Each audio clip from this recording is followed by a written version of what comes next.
Present indefinite tense. तो जो present indefinite tense होते हैं उनकी पहचान क्या होती है। वाक्य के अंत में ता है, ती है, ते हैं इत्यादि होता है। तो इनकी एक विशेष पहचान यही होती है कि जिन वाक्यों के अंत में अगर ता है, ती है, ते हैं ये शब्द अगर अंत में आ जाते हैं तो वहाँ पे क्लियर होता है कि प्रेजेंट इंडेफिनिट टेंस है। तो अगर प्रेजेंट इंडेफिनिट टेंस के अनुवाद बनाने हों तो उसका नियम यह है कि सबसे पहले लिखा जाए सब्जेक्ट मतलब कर्ता, उसके बाद में लिखा जाए वर्ब की फर्स्ट फॉर्म, वर्ब मतलब क्रिया, और उसके बाद में लिखे ऑब्जेक्ट मतलब कर्म, और फिर उसके बाद में लिखिए अदर मतलब अन्य दूसरे जो कुछ बच रहा हो उसको लिखिए। देखिए सबसे पहले हम अनुवाद बनाते हैं। हम क्रिकेट खेलते हैं। तो जब इसको इंग्लिश में ट्रांसलेट करेंगे तो सबसे पहले हम लिखेंगे सब्जेक्ट। तो इसमें सब्जेक्ट है हम, और दूसरे में सब्जेक्ट है तुम, और तीसरे में सब्जेक्ट है वे। तो सबसे पहले हम लिखेंगे सब्जेक्ट।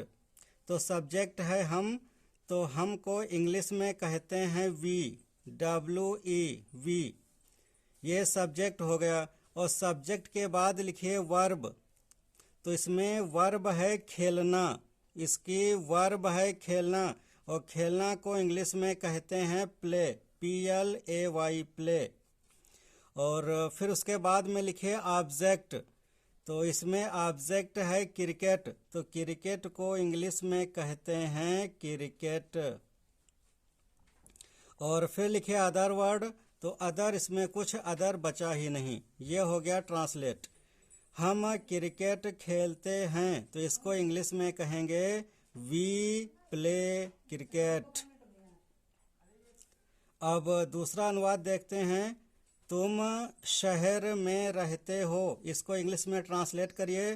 तो सबसे पहले लिखिए सब्जेक्ट। तो इसमें सब्जेक्ट है तुम, और तुम को इंग्लिश में कहते हैं यू। उसके बाद लिखिए वर्ब। तो इसमें वर्ब है रहना, रहना को इंग्लिश में कहते हैं लिव। और अदर ऑब्जेक्ट में है शहर में, तो शहर में इसको इंग्लिश में कहेंगे इन द सिटी। तीसरा भी बनाते हैं। वे पतंग उड़ाते हैं, इसमें सब्जेक्ट है वे, तो वे को इंग्लिश में कहते हैं दे, THEY दे। उसके बाद लिखिए वर्ब। तो इसमें वर्ब है उड़ाना को कहते हैं फ्लाई। और फिर लिखिए ऑब्जेक्ट है पतंग, तो पतंग को कहते हैं काइट। मैं बाजार जाता हूँ, इसमें भी पहले लिखिए सब्जेक्ट है मैं को कहते हैं आई। उसके बाद लिखिए वर्ब, इसमें वर्ब है जाना को कहते हैं गो। उसके बाद लिखिए ऑब्जेक्ट है बाजार, टू मार्केट। तो इस तरह से प्रेजेंट इंडेफिनिट टेंस को ट्रांसलेट किया जाता है।